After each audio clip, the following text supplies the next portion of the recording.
Hello বন্ধুরা, কেমন আছেন? অনেক দিন পরে চলে এলাম সংসারের টুকিটাকি চ্যানেল থেকে। সবাইকে শুভেচ্ছা জানাচ্ছি। আজকে আমি রান্না করব দুধবান কচুর শাক দিয়ে চিংড়ি মাছ ভাপাবো। প্রথমে আমি দুধবান কচুর শাকটাকে একটু ভাপ দিয়ে নিয়েছি।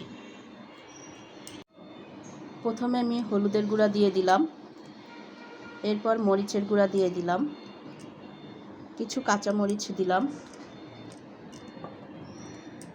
এখন আমি দিয়ে দেব সরিষা বাটা,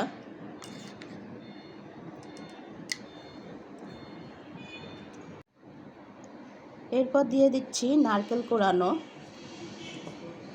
তারপর দিয়ে দিচ্ছি চিংড়ি মাছগুলো। এখন আমি দিয়ে দেব সরিষা তেল,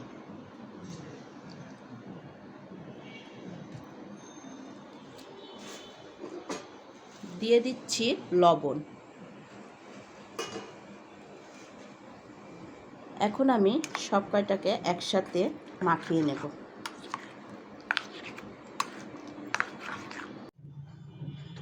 কচুর শাক আর চিংড়ি মাছটি আমি মাখিয়ে একবারে কড়াইতে বসিয়ে দিয়েছি।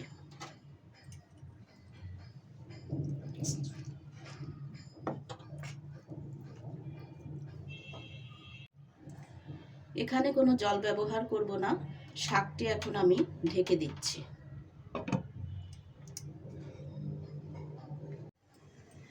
ঢাকনাটি খুলে আমি সামান্য একটু চিনি দিয়ে দিচ্ছি।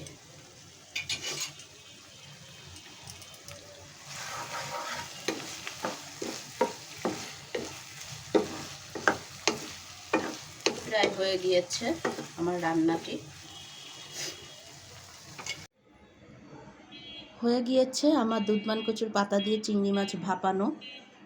এই রেসিপিটি অবশ্যই একবার হলেও চেষ্টা করবেন আপনারা।